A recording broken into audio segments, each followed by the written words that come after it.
Hello दोस्तों, welcome to my channel. दोस्तों, आज की वीडियो में एसएससी कांस्टेबल जीडी के प्रीवियस ईयर सीरीज में आप देख सकते हैं कि 24 जनवरी को पूछे गए शिफ्ट नंबर 2 में जितने सारे क्वेश्चंस होंगे मैथ्स का, इन सबको हम डिस्कस करने वाले हैं बेहतरीन तरीके से।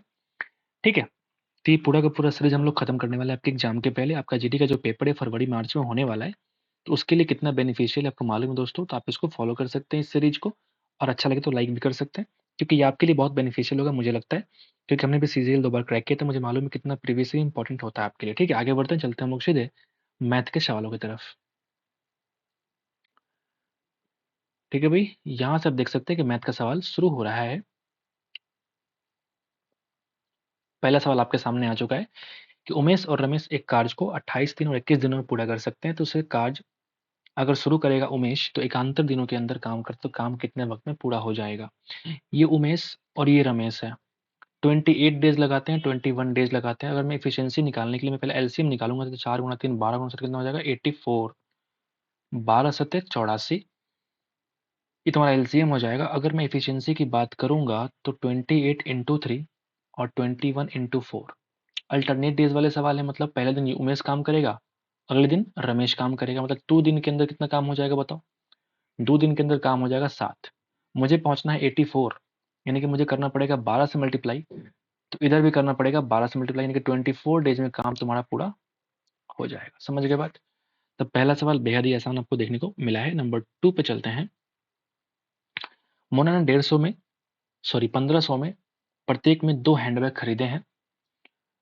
उसने इन बैगों को बेच दिया। एक बैग पर 8% का लाभ हुआ और दूसरे पर 4% की हानि हुई, तो पूरे लेन देन में लाभ या हानि को गणना कीजिए। ठीक है भाई, पूरे लेन देन में लाभ या हानि परसेंट अगर आपको निकालना है, तो आपको इसके लिए इस 1500 की आवश्यकता नहीं पड़ेगी, आप इसको 100 रुपये मान के ही बना सकते हैं। हमने मान लिया कि दोनों को आपने 100 में खरीदा है, दोनों का सीपी कितना मान लिया हमने कि दोनों का सीपी तुम्हारा CP1 और CP2 दोनों तुम्हारा 100 रुपये के बराबर है। पहले पे आपने 8% का लाभ किया, मतलब ये अपने सेल किया 108 में। दूसरे पे आपने 4% की हानि की, मतलब सेल किया 96 में। अब ये तुम्हारा क्या है, ये SP1 है, ठीक है, और ये तुम्हारा SP2 है, बोल सकता हूँ। अब मुझे एक बात बताओ, दोनों को जोड़ने पे कॉस्ट प्राइस कितना हो गया 200 रुपया, जोड़ने पे सेलिंग प्राइस कितना हो जाएगा 204 रुपया। अगर मैं काट दूं तो ये बन जाएगा 100 और ये बन जाएगा तुम्हारा 102, यानी कि 100 की वस्तु को आपने सेल किया 102 में, कितना का प्रॉफिट, तो आप बोलेंगे 2% का। तो इस तरह के सवालों में जब परसेंटेज निकालना हो तो आपको इस 1500 रुपये की आवश्यकता बिल्कुल नहीं पड़ेगी, और आप इस तरह से फास्टली कर पाएंगे। 65,000 की धनराशि पर 3 वर्ष में इतने रुपए का चक्रवृद्धि ब्याज प्राप्त होता है, तो राशि पर वार्षिक रूप से चक्रवृद्धि होने वाली ब्याज दर ज्ञात करना है। अगर आप देखेंगे कि 65,000 पे ब्याज अगर इतना है, ठीक है भाई, ब्याज अगर इतना है, तो आप इस तरीके से ब्याज दर के साथ साथ ब्याज दर निकालना तो फॉर्मूला लगा सकते हैं आप। अगर फॉर्मूला लगाना आपको नहीं आता है तो मैं यहाँ पे पी और ए का मैं रेशियो लिख रहा हूँ। पी का मतलब प्रिंसिपल अमाउंट यानी कि मूलधन, ए का मतलब मिश्रधन। अगर तुम्हारा ब्याज 21,515 है, तो अगर मैं इसको जोड़ दूं इस मूलधन में, तो मैं कह सकता हूँ कि वो तुम्हारा मिश्रधन है, बोल सकता हूँ भाई। ठीक है, यानी अगर मूलधन तुम्हारा 65,000 रुपया है, तो ये कितना बन जाएगा दोनों को जोड़ने के बाद, 6 2 8, 86,515। ठीक है भाई। अब मैं क्या करने वाला हूँ, इन दोनों को काटने वाला हूँ, सिंपलेस्ट फॉर्म में लाने वाला हूँ। तो आप देखेंगे 13 × 5 = 65, ये देखो 13 × 6 = 78, 8 5, 13 × 6 = 78, 7 1, 13 × 5 = 65, 13 × 5 = 65। ठीक है भाई। फिर से मैं 5 से काट दूंगा तो आप देखेंगे 1331। समझ गए बात। मैं क्या बोला कि 1000 की वैल्यू 1331 बन चुका है, मतलब 3 साल के अंदर, अगर सॉरी, हाँ 3 वर्ष की बात कर रहा है। 3 वर्ष की बात अगर कर रहा है तो आपको रेट अगर निकालना है, तो 3 वर्षों में 1000 की वैल्यू 1331 बन जाती है। इसका मतलब ये 10 की पावर 3 है और ये 11 की पावर 3 है। तो यहाँ देखो 3 साल आ चुका है, तो 1 साल में 10 और 11 का रेशियो है, मतलब कितने का रेट कितना हो जाएगा, रेट कितना हो जाएगा 10%। क्लियर है भाई, बेहद आसान, लेकिन बढ़िया सवाल है, ट्रिकी सवाल है। अब चाहो तो फॉर्मूला अप्लाई कर लो कि A माइनस पी, या फिर फॉर्मूला अप्लाई कर सकते हैं फिर से आप, कौन सा वाला, तो A = P इंटू 1+R/100 की पावर n, जहां A की वैल्यू अब क्या रखेंगे, ये वाला वैल्यू 86,515, पटक दीजिए, आपका आंसर मिलेगा रेडियस का, रेडियस बोल रहा हूँ, रेट का। R4 रेट है यहाँ पे चक्रवृद्धि ब्याज के बीच में। आइए नीचे आते हैं। त्रिभुज का आपको क्षेत्रफल निकालना है 13, 14 और 15। ठीक है भाई। तो इस केस में 14 तिया 42, यानी कि अगर हम s की वैल्यू निकालेंगे तो 42 का आधा यानी कि 21 सेंटीमीटर। लगा दो heron's formula, under root s into s minus 1 यानी कि 6 इंटू 7 इंटू 8। ठीक है, निकाल दो एरिया। यहाँ 7 और यहाँ भी 7, तो 7 को बाहर निकालो। यहाँ 3 बचा हुआ है, यहाँ पे 3 बच गया, यहाँ पे 3 बच गया, यानी कि 3 निकालो। अभी यहाँ 2 बचा हुआ है, तो 2 और 8 मिलकर 16 बनाएंगे, मतलब 4 बाहर। 21 गुना 4 यानी कि 84 सेंटीमीटर स्क्वायर। ये आपका एरिया है बाय यूजिंग हीरोन्स फार्मूला। एक ट्रेन की लंबाई 150 मीटर है, तो समान दिशा में 2 किलोमीटर पर आवर की चाल से चलते हुए एक व्यक्ति को 3 सेकंड में पार कर जाती है। जब कोई ट्रेन किसी व्यक्ति को पार करती है तो वो खुद की लंबाई को पार करती है। ठीक है भाई। लेकिन यहाँ पे आदमी की स्पीड दे रखी है 2 किलोमीटर पर आवर, तो ट्रेन की चाल आपको निर्धारण करना है। और जरा चेक करें, तो अगर हम यहाँ पे देखें 3 सेकंड में यहाँ पे लगता है पार करने में। ठीक है, और यहाँ डिस्टेंस है 150। तो अगर समान दिशा में जा रही है और ट्रेन आदमी को पार कर रहा है, तो बेशक ट्रेन की जो चाल होगी वो ज़्यादा होगी। तो ट्रेन को मान लिया हमने स्पीड कितना, v मान लिया हमने, तो v माइनस 2 करना पड़ेगा, क्योंकि सेम दिशा में जा रहा है। अब चूंकि ये हमने जो v माना है वो किलोमीटर पर आवर में हमने माना था, आंसर है 3 सेकंड, यानी कि हमने बोल दिया कि 3 सेकंड में कन्वर्ट करने के लिए आपको 18 किलोमीटर पर आवर को चेंज करना है मीटर पर सेकंड में, तो आपको 5/18 से मल्टीप्लाई करना पड़ेगा, यानी कि 5 18 जाएगा ऊपर। क्या मैं सही कर रहा हूँ? बिल्कुल सही कर रहा हूँ, चेक करना एक बार। तो मैं कह सकता हूँ कि 3 कट जाएगा 50 बार में, ये 5 कट जाएगा 10 बार में, यानी v minus 2 is equal to 18 10 180, यानी कि v की वैल्यू कितनी आ गई 182 किलोमीटर पर आवर। उम्मीद करते हैं कि आपको समझ आ गया होगा। आगे बढ़ते हैं और 6 पे आते हैं भाई। अब्दुल का वेतन जो है 1.5 लाख प्रति माह है। वो अपने वेतन का 10% स्कूल की फीस भुगतान करने पे खर्च करता है। जुलाई के महीने में उसके वेतन में 3% की वृद्धि हो जाती है, लेकिन उसी महीने स्कूल की फीस में 5% की वृद्धि हो जाती है। यदि अन्य व्यय पूर्ववत है तो जुलाई के महीने में उसकी बचत में शुद्ध परिवर्तन क्या होगा? बढ़िया सवाल है, आप देखेंगे। आप बोलेंगे 1.5 लाख अगर प्रति माह कमाता है ना, तो उसका 10% स्कूल की फीस में जाता है। मतलब मैं कह सकता हूँ कि 15,000 रुपया उसका स्कूल का फी लगता है। ये कुछ और नहीं बल्कि स्कूल का फी है। ठीक है, ओके। जुलाई के महीने में क्या होता है कि स्कूल के फी में 5% की वृद्धि होती है। मतलब ये 15,000 नहीं बल्कि 15,000 का 5% और, यानी कि 750 रुपया इसका और फी में लग जाता है। समझ गए बात? बाकी सारा व्यय सेम है, लेकिन इसके वेतन में तुमने कह दिया कि 3% की वृद्धि होती है। मतलब 1500 गुणा 3 यानी कि 4500 रुपया का वृद्धि होता है। वेतन में 4500 की वृद्धि हो गई, लेकिन स्कूल की फी में सिर्फ 750 का वृद्धि हुआ। तो अब जो बचत होगा, शुद्ध बचत, वो कितना एक्स्ट्रा लगेगा? 3750 रुपया एक्स्ट्रा इसका सेव हो जाएगा, क्योंकि वेतन में इतना का वृद्धि हुआ और स्कूल की फी में सिर्फ इतना का वृद्धि हुआ। मतलब अभी भी उसके पास 3750 रुपया बचत में एक्स्ट्रा होने वाला है। तो सवाल लंबा देख करके लंबा ना समझे, बेहद ही आसान सवाल होते हैं इस तरह के सवाल। इसका मान ज्ञात करें। घटिया किस्म के सवाल, मैं कुछ नहीं बोल रहा हूँ, बटा 7 बोल देता हूँ भाई 35 से 36। तो मैं काम करते इसको डायरेक्टली नीचे करते हैं, चूंकि मल्टीप्लाई कर दिया हमने।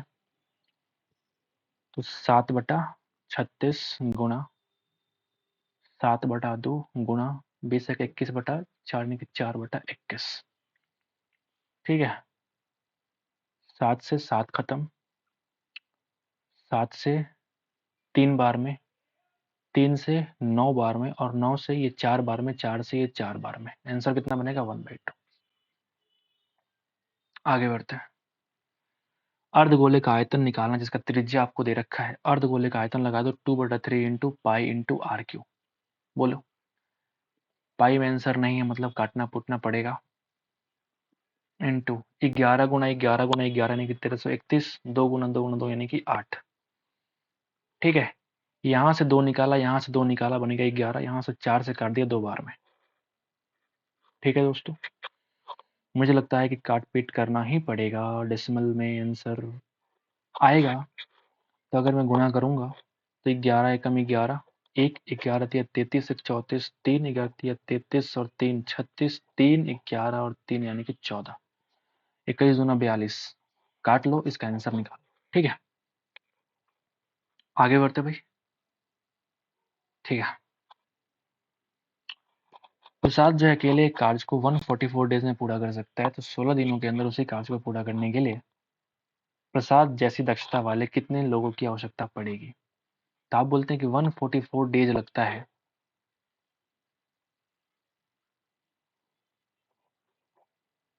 प्रसाद अकेले इतना दिनों में कार्य को पूरा कर सकता है, 16 दिनों में उसी कार्य को पूरा करने के लिए। अरे भाई साहब ठीक है ना, फिर तो ये कुछ करना ही नहीं है इसमें सवाल में। आप देखो 144 डेज लगाता है अकेले, तो ऐसे ऐसे कितना वक्त, कितने लोग लगेंगे। तो आप कह रहा है कि ताकि 16 दिन में पूरा हो, मतलब 144/16 यानी कि 9, ऐसे ऐसे 9 लोगों की आवश्यकता पड़ेगी जिससे कि आप इसको कर पाएंगे इस तरह के सवालों। Which of the following pairs of numbers are relatively prime. ये जो सवाल होता है ना, इसको बोलते हैं हम लोग जिसका HCF 1 आए, दोनों में कोई कॉमन नहीं हो। HCF का मतलब होता है कि हाईएस्ट कॉमन फैक्टर क्या होना चाहिए, 1। यहाँ तो कॉमन फैक्टर 4 मिल जाएगा, यहाँ कॉमन फैक्टर क्या मिल जाएगा, आप देखो 4 फिर से मिल जाएगा, यहाँ भी देखो अब 2 मिल जाएगा कॉमन फैक्टर, लेकिन हाईएस्ट कॉमन फैक्टर सिर्फ 1 होना चाहिए। तो आप इन दोनों का अगर HCF निकालेंगे ना तो 1 ही आने वाला है, बिल्कुल वही सवाल का आंसर है। क्रमिक छूट आपको निकालना है कि तीनों का मिलाकर क्रमिक छूट कितना होगा। ठीक है, तो यहाँ देखो 20 और 5 की अगर बात करें तो 20 5 25 माइनस 20 का 5% यानी कि 1, यानी कि इन दोनों के लिए 24% हो गया। अब 24 और 2 की बात करेंगे तो 24 और 2 यानी कि 26, माइनस करो 24 का 2% यानी कि 0.48%, कितना बनेगा 25.52%। दिस इज द एकल छूट ऑफ दिस 3 कंसेक्यूटिव डिस्काउंट्स। यहाँ कह रहा है कि जब चारों संख्या में से अगर एक संख्या को घटा दी जाती है ना, तो वो संख्या समानुपात में हो जाते हैं। समझ गए बात, क्या मैं ऐसे लिख सकता हूँ। तो वो कह रहा है कि x की वैल्यू क्या होगी, जो घटाई गई संख्या है वो कौन सी संख्या को आप घटा रहे हैं, वो संख्या आपको फाइंड आउट करना है। आपके पास ऑप्शन है कि आप इसको क्रॉस मल्टीप्लाई कर लो, मैं ऐसा नहीं करता हूँ। मैं क्या करता हूँ, यहाँ देखा हमने कि यहाँ सिर्फ 2 का डिफरेंस है, देख रहे हो 2 का डिफरेंस है। यहाँ देखोगे 12 और 20 में यहाँ पे देखेंगे 8 का डिफरेंस है, क्योंकि x x तो कट जाएगा, यानी 2 और 8 में आप देखेंगे 4 का मल्टीपल है। मतलब मैं क्या करूंगा, इस ऊपर वाले को ऊपर वाले से इक्वेट करूंगा, लेकिन इसको 4 से मल्टीप्लाई करने के बाद 24 minus 4x is equal to 12 minus x. तो 3x की वैल्यू बन जाएगी 12 के बराबर, x की वैल्यू बनेगी 4 के बराबर, और ये तुम्हारा सवाल का आंसर होगा। कुछ लोग के लिए बेहतर, कुछ लोग के लिए जो है ये जो हमने ट्रिक लगाई है, ये ट्रिक नहीं बल्कि ये बिल्कुल बेसिक तरीका है, मस्त तरीका है। कुछ लोग के लिए न्यू चीज़ हो सकती है। ठीक है, तो आप इसको अप्लाई कर सकते हैं। हमने क्या किया कि हमने ऊपर नीचे अंश और हर का डिफरेंस चेक किया, तो आप बोलेंगे 2 आएगा डिफरेंस। इन दोनों का डिफरेंस चेक किया हमने, तो दोनों का डिफरेंस 8 आएगा।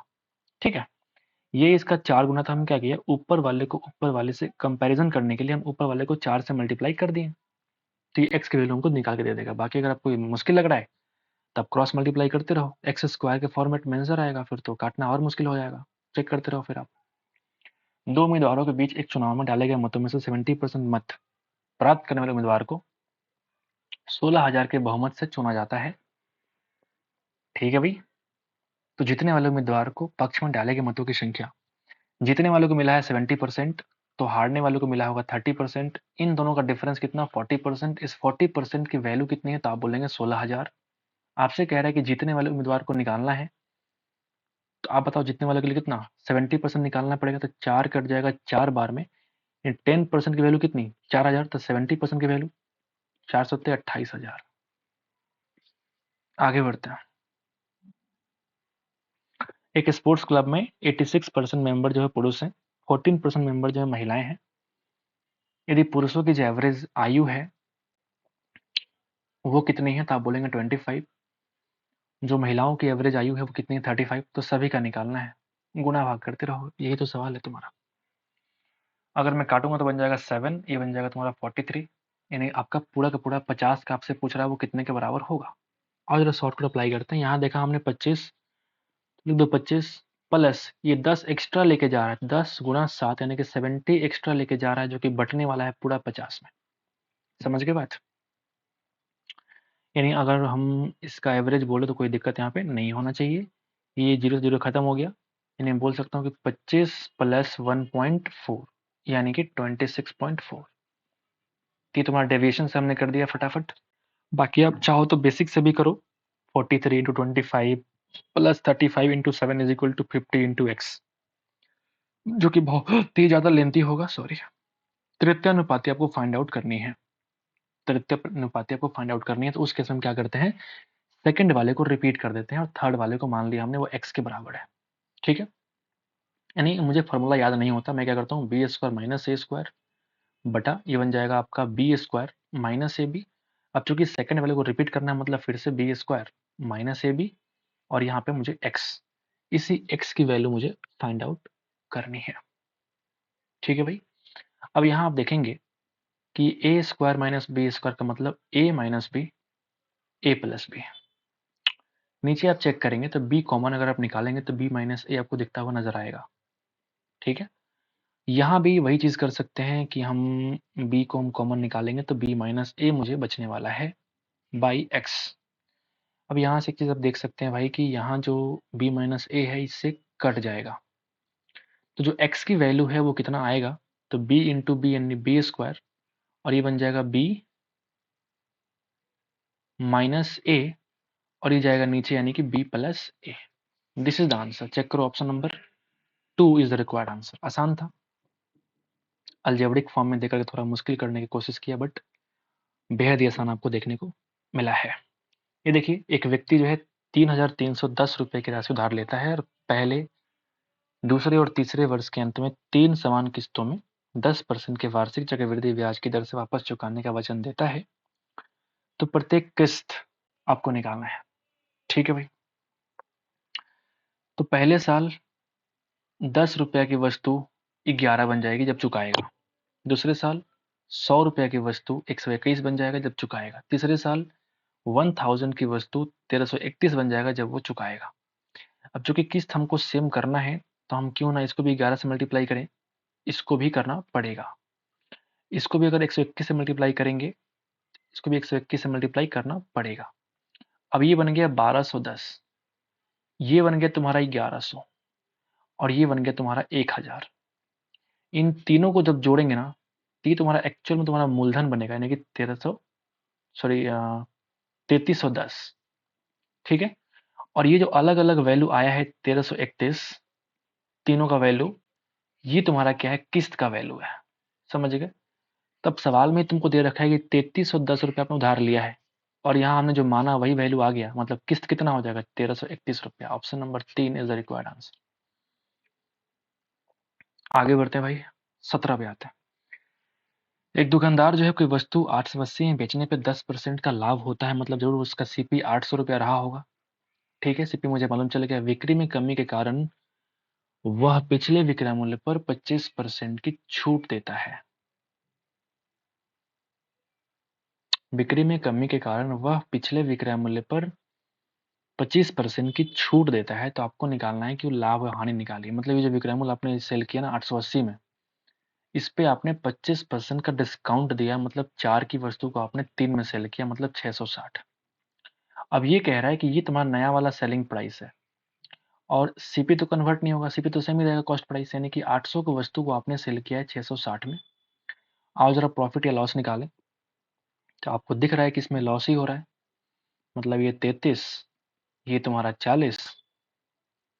ठीक है, कितने का लॉस है, 7 का लॉस है आउट ऑफ 40। इंटू कर दो 100%। कर पाएंगे क्या? बेशक। 20 गुना 2, 20 गुना 5, 35/2 यानी कि 17.5%। This is the required loss percent of this question. 40 तक के सभी अभाज्य संख्याओं का एवरेज निकालना है। क्या बात है, पता नहीं गंदे गंदे सवाल क्यों पूछते हैं। 2 + 3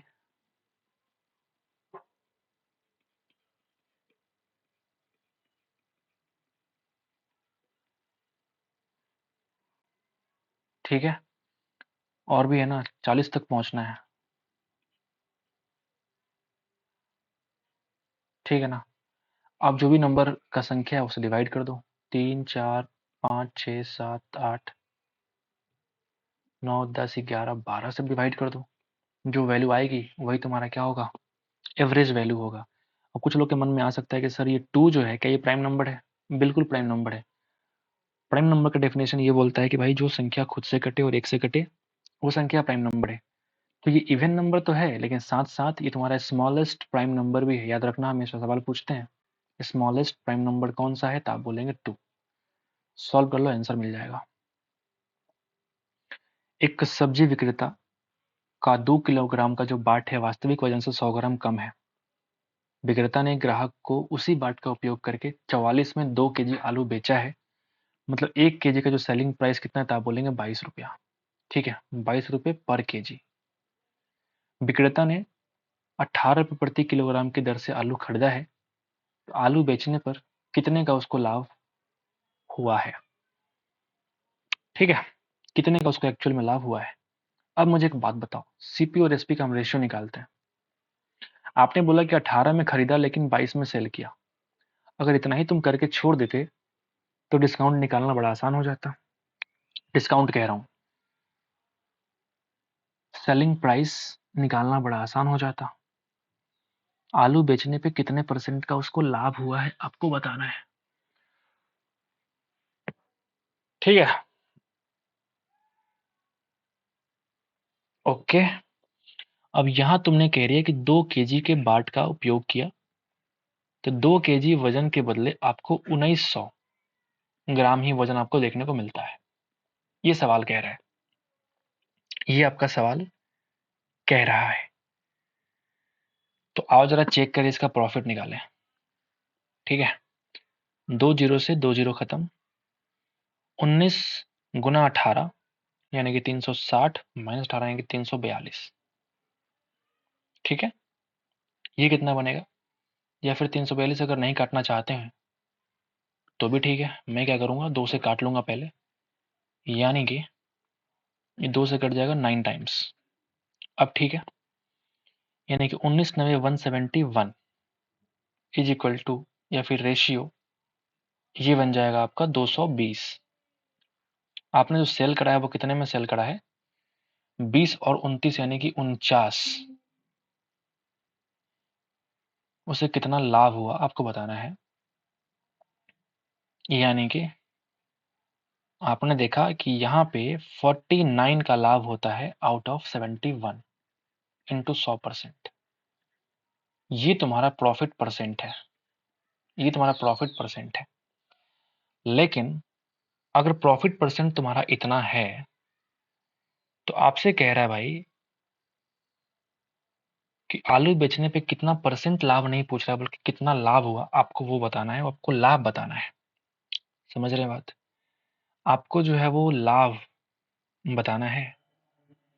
बढ़िया सवाल है ये बेहद ही बढ़िया सवाल आपको देखने को मिल रहा है। ठीक है, ठीक है, आओ जरा लाभ निकाल लेते हैं। तो अगर मुझे प्रॉफिट का परसेंट मालूम चल गया तो हम जरा लाभ निकालते हैं। अगर तुम्हारा सीपी 18 रुपया है और उस पर लाभ तुम्हारा इतना होता है तो हम प्रॉफिट निकालते हैं कि कितना आपने प्रॉफिट कमाया है। यानी हम प्रॉफिट परसेंट ना निकाल के इसको हम प्रॉफिट निकालने की कोशिश करें, मतलब मैं बोल सकता हूं कि 18 रुपया का इतना परसेंट बोल सकते हैं। परसेंट से 100 रुपया खत्म। अगर हम काटने की कोशिश करेंगे तो देखना, 9 दूना 18 और 9 से कट जाएगा 19 बार में, यानी कि 19 दूना 98/19। इतना प्रॉफिट हो रहा है, इतना प्रॉफिट आपको देखने को मिल रहा है। ये तो अजीब किस्म का सवाल है भाई। फिर से करता हूँ, कुछ तो मिस्टेक हमने करी है मुझे लगता है, कोई बात नहीं, फिर दोबारा कर लेते हैं। डरना नहीं है, क्यों डरे भाई? इधर आ जाओ थोड़ा सा, और परेशान हो रही है, ठीक है, थोड़ा सा इधर आ जाओ, ठीक है। इसको हम लोग थोड़ा फिर से ट्राई करते हैं कि इसमें हमने कहाँ मिस्टेक करी है। इसको हम डिलीट करते हैं पहले, ठीक है, फिर से ट्राई करते हैं। आपने क्या बोला भाई? सवाल में कि एक सब्जी विक्रेता का 2 किलोग्राम का वजन जो है वो वास्तविक से 100 ग्राम कम है। मतलब मैं कह सकता हूँ कि 1 केजी के बदले अगर 2 किलोग्राम में 100 ग्राम कम है, तो 1 केजी में 50 ग्राम कम होगा, यानी कि 1000 ग्राम के बदले उसने 950 ग्राम का इस्तेमाल किया है, ठीक है। और उस तरीके से आपने 44 रुपया में 2 केजी अपने आलू बेचा है, 2 केजी आपने आलू बेचा है। तो विक्रेता ने 18 प्रति केजी किलोग्राम की दर से आलू खरीदा है अगर, तो आलू बेचने पे उसे कितने का लाभ हुआ है? ठीक है भाई। यानी अगर मैं सिंपल तरीके से बोलूं आपसे कि 44 में 2 केजी अगर सेल किया है, मतलब 22 में 1 केजी सेल किया होगा, यानी हम सिंपल तरीके से बोल सकते हैं कि 2 केजी का जो सीपी रहा होगा वो कितना रहा होगा? 36 रुपया में खरीदा और 44 में सेल किया। मतलब मैं कह सकता हूँ कि सिंपल प्रॉफिट कितना हो जाएगा? 8 रुपया का।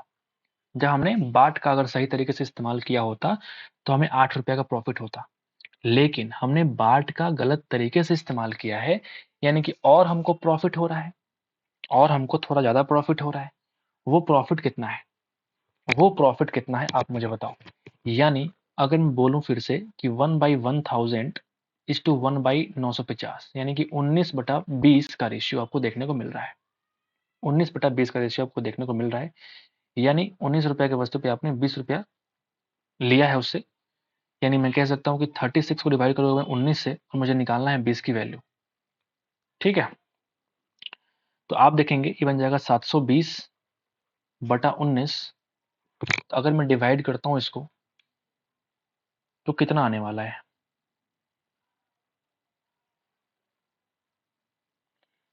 या फिर मैं ये कह सकता हूँ भाई, ये बढ़िया सवाल है, बहुत मजेदार सवाल है। या फिर हम ये सोच सकते हैं इस तरीके से कि अगर यहाँ 19 की चीजों को हमने 20 में सेल किया है, मतलब 1 रुपया का प्रॉफिट हुआ है किस में? 19 के बेस में। बोलिए ना, 19 के बेस में मुझे 1 रुपये का प्रॉफिट हुआ है। यानी 36 के हिसाब में अगर मैं 19 को डिवाइड करूँ, मुझे 1 की वैल्यू निकालनी है, तो ये मुझे एक्स्ट्रा प्रॉफिट देखने को मिल रहा है। ये मुझे एक्स्ट्रा प्रॉफिट देखने को मिल रहा है। तो अगर इसको हम डिवाइड करें, यूज करते हैं हम कैलकुलेटर, तो आप देखेंगे 36 डिवाइड करो 19, यानी कि ये लगभग 1.8 के आसपास वैल्यू आ रही है, ठीक है। यानी ये सिंपल तरीके से आपसे कहा गया कि अगर तुमने सिंपल बिना किसी बाट गलत तरीके से यूज करके अगर तुमने सेल किया होता तो 8 रुपए का प्रॉफिट होता, लेकिन तुमने बाट गलत इस्तेमाल किया जिसकी वजह से 1.8 रुपए का और प्रॉफिट हुआ। यानी कि अब 8 प्लस 1.8 रुपया यानी कि 9.8 रुपया का तुमको प्रॉफिट टोटल मिलना है। ये सवाल बहुत ही बढ़िया है, और इतना हमने शिफ्ट में सवाल कराए, इस तरह का सवाल एक बार भी अभी तक नहीं आया। तो ये अगर पहली बार आया है तो बेशक ये बढ़िया सवाल आपको देखने को मिला है, ठीक है। पहले से हम रट के नहीं आते, वरना एक बार में कर देते हैं। आपके सामने हम करते हैं, जिस तरह से आप सोचते हैं एग्जाम हॉल में वैसे हम भी सोचना चाहते हैं, ताकि आपको समझ आए कि किस तरह से हम मतलब सवालों को देख के नजरिया हम बदलते हैं, किस तरह से सवाल को अप्रोच लगाते हैं। समझ गए बात? तो गलतियां होने से कोई दिक्कत नहीं है, उसको आप सही तरीके से फिर दोबारा करिए, ट्राई करते रहिए, कोई दिक्कत नहीं है। ठीक वैसे हमने भी किया आपके सामने। देखिए यहाँ पे हमने क्या किया पहले कि अगर 18 रुपये का प्रति केजी है सीपी, तो 2 केजी का मूल्य कितना हो गया? 36 रुपया। सेल किया 44 में, यानी कि सिंपल प्रॉफिट कितना हो जाएगा? 8 रुपया का, ठीक है। अगर उसने बाट का सही तरीके से इस्तेमाल किया होता तो 8 रुपये का प्रॉफिट होता, लेकिन आपने बोला कि 1000 ग्राम के बदले 950 ग्राम का इस्तेमाल किया है, मतलब सीपी और एसपी का जो रेशियो नया वाला बनेगा वो देखो 19:20 का रेशियो बनेगा। मतलब 19 के वस्तु को हमने 20 में सेल किया, मतलब 1 रुपये का प्रॉफिट हुआ। तो 36 को डिवाइड किया हमने 19 से, यानी क्रमुल के रेशियो से, प्रॉफिट कितना? 1 रुपया, यानी कि 1.8 रुपया और फायदा हो गया इसको। बहुत बढ़िया सवाल, मजा आ गया, मजा आ गया, कुछ सीखने को मिला, कुछ सिखाने को मिला। चलते हम लोग आखिरी सवाल की तरफ। प्रकाश धारा के विपरीत दिशा में 32 किलोमीटर की चाल से और धारा की दिशा में इतना किलोमीटर की चाल से चलता है, तो धारा का चाल निकाल दो। उन दोनों का डिफरेंस करके हाफ कर दीजिए, यानी कि 44 माइनस 32 यानी कि 12/2, यानी कि 6 किलोमीटर पर आवर। बोलिए ना, बहुत आसान सवाल। 19 में टाइम लगा, 20 के अंदर टाइम नहीं लगा, अंत रहा तो सब भला। ठीक है, उम्मीद करते हैं कि आपको समझ में आ गया होगा।